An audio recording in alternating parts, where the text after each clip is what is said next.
This is the story of a black-eyed girl as told by Tony from Tennessee on my podcast, Jim Harold's Campfire.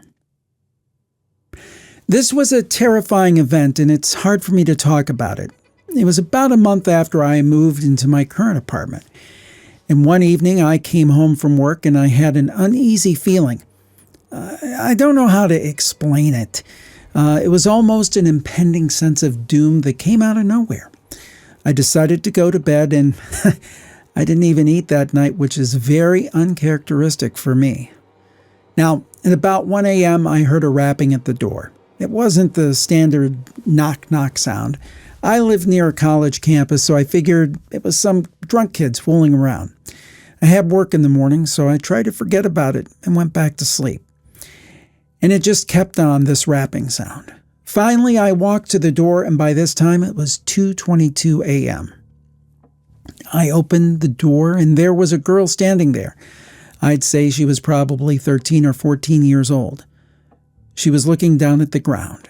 The first thing she said to me was, "They sent me here." I was terrified as it was, feeling uneasy the whole night.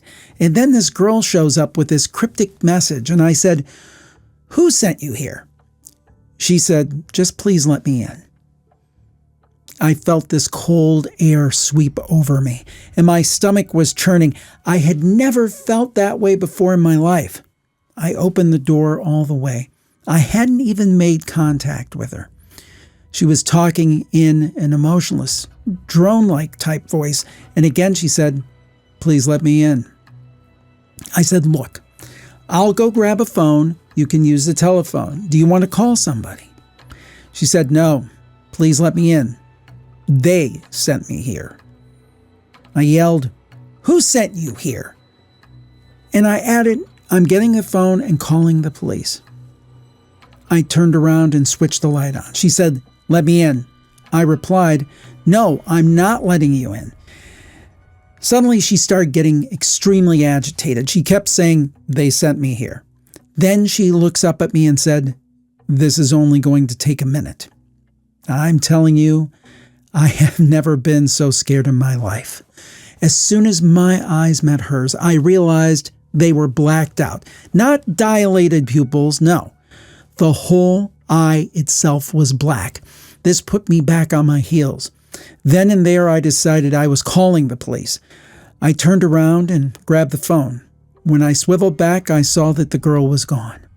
I called the police, and they laughed at me, and they said, "A little girl shows up and a grown man is worried about that?" Well, I just didn't feel comfortable letting that child into my apartment, let alone one with completely black eyes. I was even afraid to share my story here. I was terrified that she might come back.